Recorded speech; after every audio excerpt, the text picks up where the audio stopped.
Bienvenue à Conseil en bref. Cette semaine, nous vous présentons des faits saillants de la séance du Conseil de ville d'Otterburn Park tenue le 16 décembre 2024. Dans leur tour de table initial concernant des rapports d'activité des membres du Conseil, Mme la mairesse Mélanie Villeneuve a évoqué sa participation aux instances décisionnelles de la CMM, la Communauté métropolitaine de Montréal. Donc, le 6 décembre, je rencontrais la CMM avec nos partenaires là, pour le dossier des bosquets. Dans le fond, au niveau des bosquets, bien, la CMM, la CMM gère les subventions de la trame verte et bleue, donc pour nous aider dans des acquisitions de milieux naturels. Donc, ça fait longtemps là, qu'on est en communication avec eux. On sait qu'au niveau de l'acquisition des bosquets, c'est un projet qui est vraiment intéressant, là, qui cadre très, très bien avec ce programme-là. C'est un programme qui peut couvrir là, les 2/3 d'une acquisition et également la mise en valeur d'un projet là, comme l'acquisition des bosquets. Madame la conseillère Clarisse Vien a de son côté expliqué le rôle du comité d'entretien du Conseil du patrimoine de la ville. Et je tiens à rencontrer l'impact du comité d'entretien du Conseil du patrimoine qui a développé le programme du comité d'entretien des propriétés privées autant que publiques. Pourquoi on travaille là-dessus? C'est pour éviter d'avoir un autre Mme Minou sur la rue Connotte qu'on a dû défendre et démolir la propriété parce qu'elle était une propriété qui a été laissée à l'abandon. Et il y avait des impacts majeurs au niveau de la population en général. Alors, l'idée, c'est ça, le règlement du comité d'entretien, c'est de soutenir la direction et soutenir les propriétaires. Ça ne veut pas dire qu'on n'a pas d'autre chose à faire en tant que ville, comme soutenir les propriétaires comme tels au niveau du développement de leur propriété. Une nouvelle réglementation portant sur les enceintes de piscine est présentée par M. le conseiller Portelance. Oui, juste pour rappeler, avec les normes provinciales pour la protection des piscines, il fallait que les enfants ne puissent pas monter sur des clôtures. Donc, notre réglementation obligeait d'avoir des lattes pour les clôtures qui étaient quadrillées à partir d'une certaine grandeur. Sauf qu'on s'est rendu compte qu'il y a des citoyens qui avaient des haies immenses qui avaient poussé dans ces clôtures-là et qui les rendaient de toute façon impossible pour des enfants d'y aller et impossible d'aller placer des lattes. Donc, on a fait une petite modification pour exempter les gens qui avaient des haies dans ces clôtures-là d'être obligés de couper leur haie pour aller poser des lattes. Donc, dépose le second projet de règlement numéro 431-49, modifiant le règlement de zonage 431 afin de modifier les normes encadrant les enceintes applicables à une piscine. Donc, l'objet du règlement est de modifier les normes encadrant les enceintes applicables à une piscine. Une mesure intérimaire est adoptée afin de permettre aux entrepreneurs et commerçants de stationner leurs remorques en attendant la mise à jour de la réglementation. Merci beaucoup, Mme la mairesse. Donc, pour ceux qui n'étaient pas là lors de la séance de consultation publique, ce règlement-là, c'est vraiment parce que le règlement existant qui permettait les remorques permettait des remorques qui ne se font plus sur le marché, dans le fond. Puis juste le temps qu'on va réfléchir à l'occupation du domaine public et à certaines autres choses au niveau de comment on veut encadrer les entrepreneurs et autres dans la ville. Le temps qu'on réfléchit à ça, on voulait quand même régulariser la situation pour permettre les gens qui possèdent des remorques qui sont dans la mode du marché, si on veut, pour permettre à ces gens-là de pouvoir continuer à exploiter leur commerce sans avoir d'inquiétude que le fait qu'ils n'ont aucune façon de se plier au règlement. Les commerçants d'Otterburn Park devront dorénavant cesser leur utilisation de certains sacs de plastique. Voici M. Turcotte. Oui, donc ça, c'est juste une modification là, pour se conformer là, aux exigences de la CMM. Considérant qu'un avis de motion a été donné et le projet de règlement présenté et déposé à la séance ordinaire du Conseil municipal tenue le 18 novembre 2024, Considérant que tous les membres du Conseil ont reçu une copie du projet de règlement le 7 novembre 2024 et une copie du règlement le 5 décembre 2024. Considérant que moi, Alexandre Turcotte, en a fait mention de l'objet et de la portée du règlement, considérant que la greffière a pris les dispositions nécessaires pour le règlement soit mis à la disposition du public pour consultation dès le début de la séance, je propose que le Conseil adopte le règlement numéro 452-1, modifiant le règlement visant l'interdiction de certains sacs de plastique numéro 452, afin d'ajouter les normes pour certains articles à usage unique par les établissements qui proposent un service de restauration tel que rédigé. J'appuie. Madame la conseillère Thibault présente le projet de réglementation permettant, entre autres, de nouvelles aires de stationnement qui seront autorisées lors des nuits d'hiver. Je propose que le conseil municipal adopte le règlement 460-9 modifiant le règlement numéro 460 concernant la circulation et le stationnement afin d'amender les annexes B et G et d'abroger et remplacer l'annexe H en intégrant de nouveaux panneaux d'arrêt, de nouveaux panneaux d'interdiction de stationner et de nouveaux panneaux d'autorisation de stationnement de nuit tels que rédigés. Le Conseil de ville planifie l'ouverture et l'entretien des patinoires municipales dont les citoyens pourront profiter l'hiver prochain.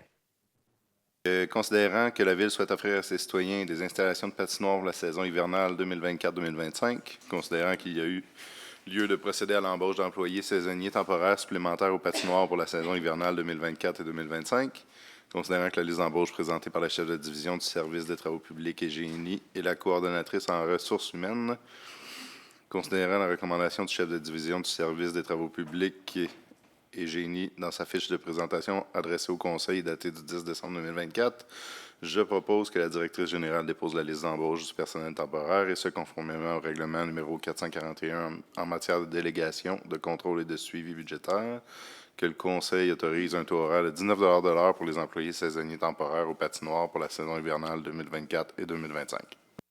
Je l'appuie. La Ville d'Otterburn Park complète l'aménagement et la protection du parc du Boisé des Perdrix. M. Leroux explique. Alors, merci encore une fois. On se rappelle que suite à l'achat qu'on avait fait des terrains au niveau des Perdrix, il y avait un terrain qui était finalement le propriétaire voulait s'en départir et avec Connexion Nature, disons qu'on a procédé à l'acquisition. Alors, considérant que le projet d'acquisition du lot 6 660 924 du cadastre du Québec, circonscription foncière de Rouville, tel qu'autorisé au terme de la résolution 2024-11-398, que la Ville est et sera propriétaire des lots 6 398 639, 6 398 640, 6 398 644, 6 660 924 et 3 953 078 du cadastre du Québec, circonscription foncière de Rouville. Alors que la Ville d'Otterburn Park et Connexion Nature souhaitent unir leurs efforts afin de protéger à perpétuité un milieu naturel, créant ainsi la première aire protégée dans l'histoire de la ville appelée le Bois des Perdrix, et que ce soit un milieu naturel de haute valeur écologique du territoire de la ville et que son accès est d'une grande importance pour la population, que la conservation de ce milieu permet également de consolider le réseau d'aires protégées de la région et que les raisons précitées, la conservation du bois des perdrix à l'état naturel ainsi que le maintien de la qualité et des habitats fauniques et floristiques présents s'en trouvent justifiés. Alors, qu'il y a lieu de restreindre les usages sur le fonds servant à aménager celui-ci de manière à y favoriser le maintien d'un écosystème viable et d'une dynamique tel que cet écosystème existe déjà. Alors, et qu'il est de l'intention de la Ville et de Connexion Nature d'établir une servitude réelle et perpétuelle de conservation et de non-construction sur le fonds servant afin d'y préserver le caractère naturel, de même que les caractéristiques géomorphologiques, géologiques, écologiques et paysagères, ainsi que pour assurer la vocation de conservation du fonds, servant notamment afin de favoriser le maintien de l'écosystème qui se trouve également sur le fonds dominant tel qu'identifié au projet d'acte de servitude de conservation. Mesdames Vien et Villeneuve racontent comment la municipalité en est venue à déployer tous ses efforts pour assurer la préservation de ce milieu naturel. De 2016-2017, on a eu un tollé pour protéger ce boisé des perdrix qui était en voie de changer de nature par un ancien conseil municipal. Alors, il y a 2500 personnes qui se sont manifestées pour la protection de cette partie du boisé sur la rue des Perdrix. Alors, aujourd'hui, ça fait une belle boucle pour relier l'ensemble de ce qui est en marche et de ce qui est réalisé. Alors, je tiens à féliciter l'ensemble du conseil de cette démarche pour la protection de cet îlot de chaleur sur la rue des Perdrix. Merci. Merci. Bien, félicitations tout le monde. Je pense que c'est un beau jalon dans ce projet-là. Ça peut vraiment devenir un projet structurant, là, ça a l'air de rien, là, mais on vient effectivement créer un premier milieu naturel à Otterburn Park. Également, on vient rejoindre des sections de la ville qui étaient un petit peu éparses, qui vont être plus faciles maintenant d'être rejoints. Le boisé des Perdrix aussi, mais on a également, pas très loin, le verger tétro. Donc, c'est vraiment, comme on parle d'un projet structurant, là, vraiment, ça peut en devenir un. Là. Donc, félicitations tout le monde. On a travaillé là-dessus quand même assez fort depuis le début. Là. Fait que ça vaut la peine de le célébrer. Les membres du conseil ont renouvelé leur adhésion aux principes qui sous-tendent le maintien de la présence d'une chaise de génération dans le cours de leur délibération. Monsieur Portelance. Donc, en considérant que la chaise des générations est un projet porté par le groupement Pères au front, considérant que cette chaise vise à faire une place symbolique aux enfants lors des décisions politiques du conseil municipal, considérant que cette chaise représente et porte la voix des enfants sur des enjeux liés à la crise climatique, à la perte de biodiversité, la protection de l'environnement, considérant qu'Otterburn Park a compétence notamment en aménagement du territoire, transport collectif, protection des milieux naturels, verdissement, lutte contre les îlots de chaleur et, par ses prises de décision, dessine et influence le legs environnemental qui sera relaissé aux prochaines générations. En considérant que le 15 mai 2023, c'est le Conseil des élèves de l'École Notre-Dame qui nous a offert une chaise décorée de leurs mains aux couleurs de l'avenir et qu'ils souhaitent ainsi rappeler au Conseil des préoccupations environnementales, en considérant que la Ville mène des actions pour protéger la biodiversité, lutter, s'adapter au changement climatique et qu'on fait partie, entre autres, de la région de la biosphère du Mont-Saint-Hilaire qui est reconnue par l'UNESCO, je propose que la Ville d'Otterburn renouvelle son engagement envers la chaise des générations et continue d'y faire symboliquement une place de choix lors des séances publiques du Conseil, en la plaçant en permanence autour de la table du Conseil municipal. Je l'appuie. Parfait. Merci, messieurs. Lors de situations d'urgence, des moyens de communication efficaces, notamment avec les citoyens, sont d'une importance vitale pour assurer une gestion sécuritaire de telles situations. C'est un logiciel qu'on a, qu'on ne veut pas avoir à ce service. Elle existe pour, si jamais il y a une urgence majeure, un état d'urgence ou quoi que ce soit, pour pouvoir bien communiquer avec la population dans ce contexte-là. Mais c'est quand même important à avoir si jamais il y a une situation désagréable comme celle-ci qui se produit. Donc, considérant l'importance de tenir informés rapidement et efficacement nos citoyens en cas d'urgence majeure, considérant l'offre de renouvellement au module d'alerte de communication d'urgence SAC de la firme Resilio Technologies Incorporée pour la période visée au contrat, soit du 1er décembre 2024 au 30 novembre 2025. Il est résolu à l'unanimité, tel que proposé par moi-même, Marc Girard-Aline, que la Ville procède au renouvellement du module d'alerte et de communication d'urgence SAC de la firme Resilio Technologies Incorporée pour la période précisée au montant total de 3 670 $ plus taxes applicables selon les conditions énumérées et à l'offre de services jointe à la présente résolution et que le produit de ce renouvellement soit comptabilisé au poste budgétaire mesures d'urgence frais généraux. Un nouveau moyen de consultation citoyenne est proposé par le Conseil. Oui, en fait, il existe beaucoup de façons de consulter les citoyens. Il y a les consultations citoyennes, séance en séance, comme qu'il y a eu ce soir avant la séance du Conseil. Il y a les différents comités citoyens là, auxquels on consulte. Il y a les discussions aussi que chacun des membres a avec les gens du public. Il y a la page Facebook de la Ville. Il y a différentes façons, mais on a décidé d'aller aller chercher une autre façon, donc une façon technologique. C'est une plateforme de consultation, qui est la plateforme citoyenne Cocrico, qui il semble avoir fait ses preuves là, dans plusieurs villes, qui est intéressante là, pour avoir des opinions citoyennes. Donc, en considérant les avantages pour la Ville de se doter d'une plateforme de consultation citoyenne pour faciliter la collecte de données concrètes sur des attentes de population, en considérant qu'il est plus avantageux pour la Ville de procéder à la signature du contrat de service avant de la fin de l'année 2024 pour éviter les frais d'augmentation de 2025, je propose que le Conseil autorise le chef de division des communications et relations avec les citoyens à signer l'entente de service pour une durée de 3 ans, conformément aux modalités décrites au contrat, et pour ça, pour un montant de 38 800 avec les taxes applicables en dessus, et que les fonds nécessaires de la dépense soient puisés à partir du poste budgétaire communication, outils de communication et publicité. Otterburn Park présentera son projet de planification stratégique lors d'une séance de consultation publique qui sera pilotée par M. Leroux. Merci beaucoup. Alors, considérant la planification stratégique est un processus essentiel pour définir la direction, les objectifs et les priorités à long terme de l'organisation, de même que d'aligner ses ressources et ses efforts pour atteindre ces objectifs de manière efficace et efficiente, que l'élaboration de cette planification a impliqué les parties prenantes internes et externes de l'organisation afin de garantir la pertinence et l'efficacité des objectifs proposés.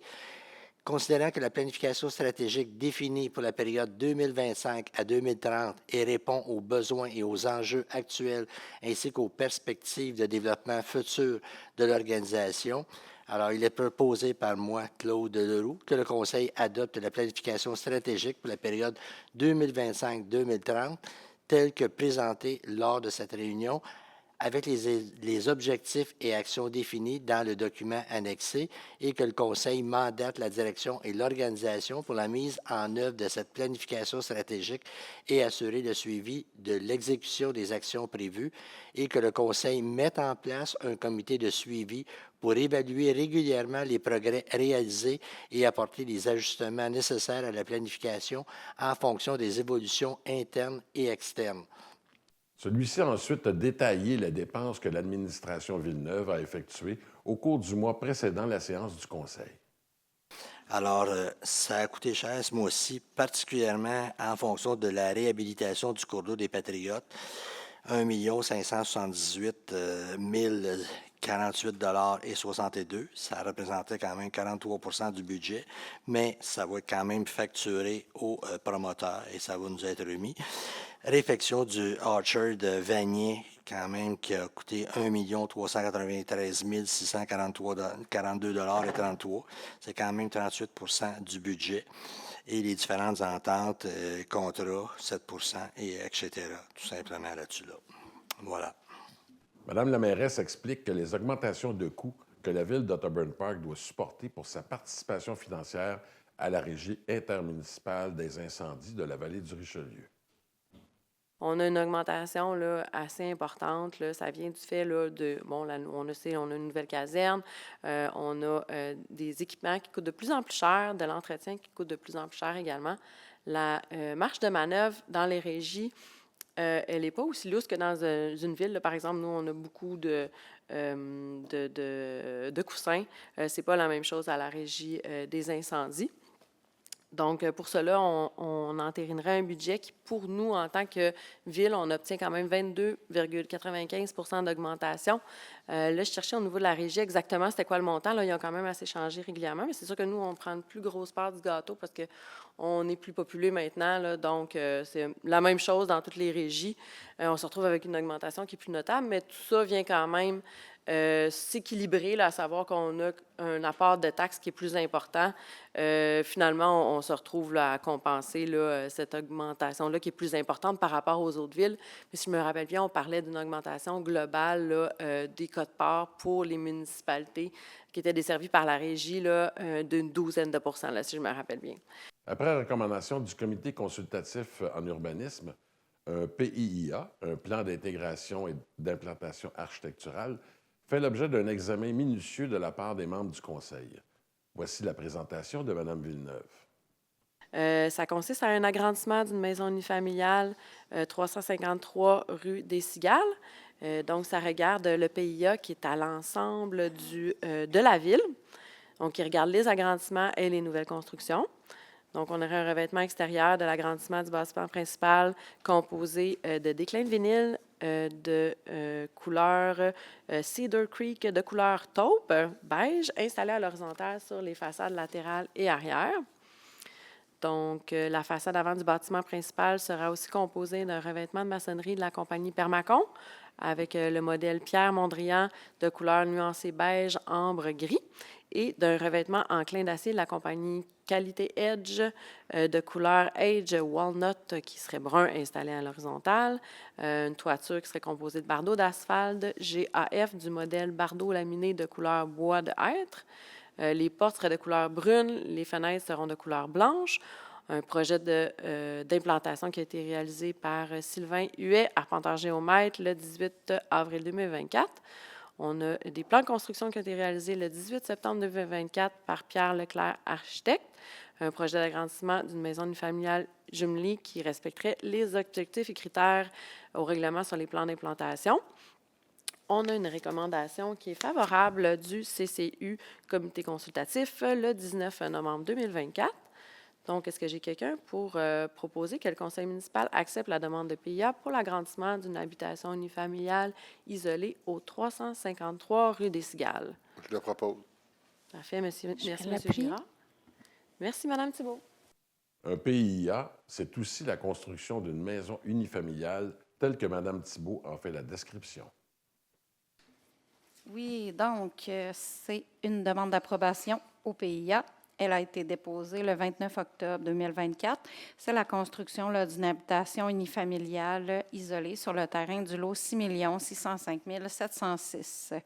Le revêtement extérieur du bâtiment sera composé d'un revêtement de clin d'acier de la compagnie Gentech, de la collection Distinction et Moderno de couleur désert, donc c'est beige, installé à la verticale et d'un revêtement de maçonnerie de la compagnie Permacon de la collection Pierre Mondrian et de couleur blizzard, donc ça c'est blanc.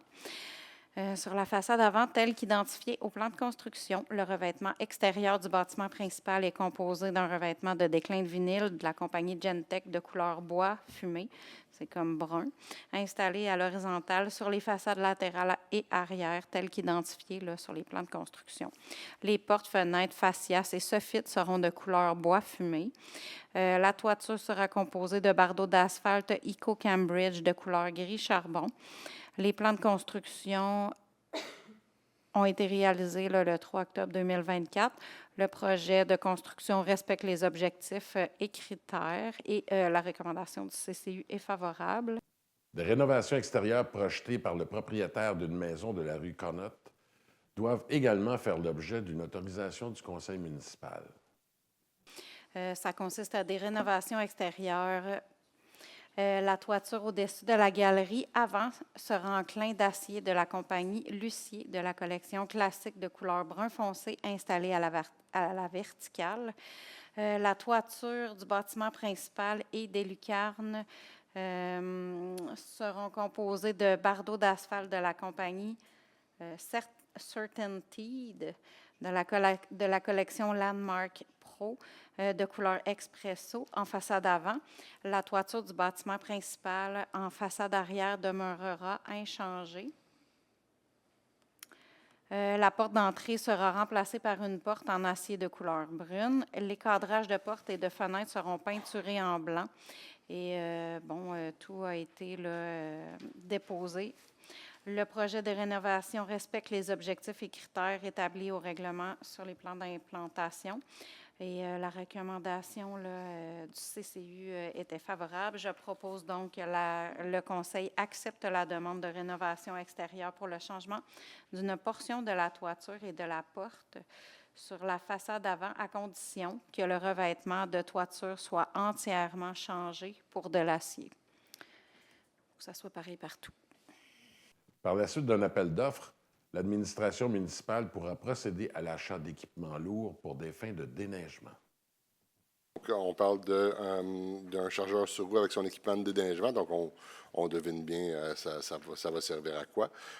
Donc, considérant qu'un appel d'offres public a été lancé conformément à la loi dans le cadre d'octroi de contrat, chargeur sur roue avec équipement à neige, TP 2024-10 AOP.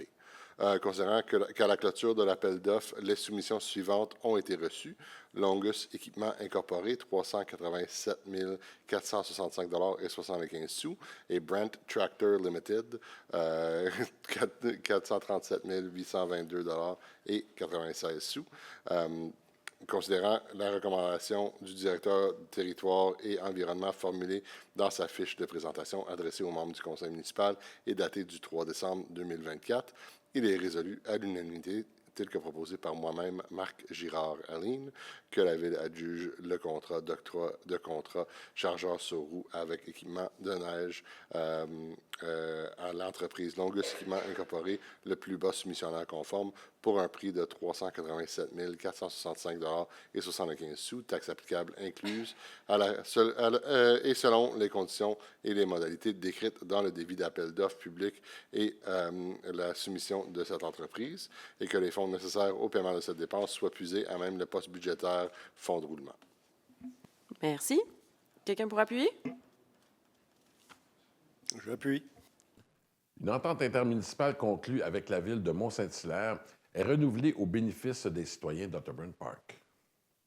Donc, considérant que la Ville d'Otterburn Park et la Ville de Mont-Saint-Hilaire conviennent de conclure à nouveau une entente intermunicipale afin de rendre accessible aux citoyens d'Otterburn Park les services de la Bibliothèque municipale de Mont-Saint-Hilaire, je propose que le Conseil autorise la conclusion d'une entente intermunicipale entre la Ville de Mont-Saint-Hilaire et la Ville d'Otterburn Park en vue de rendre accessible aux citoyens d'Otterburn Park, les services de la Bibliothèque municipale de Mont-Saint-Hilaire. Alors voilà qui termine cette nouvelle édition de Conseil en bref qui reprenait des points saillants de la séance du Conseil municipal d'Otterburn Park tenue le 16 décembre dernier. Nous espérons que cette émission vous a plu. Ici Louis Bibeau qui vous dit à la prochaine.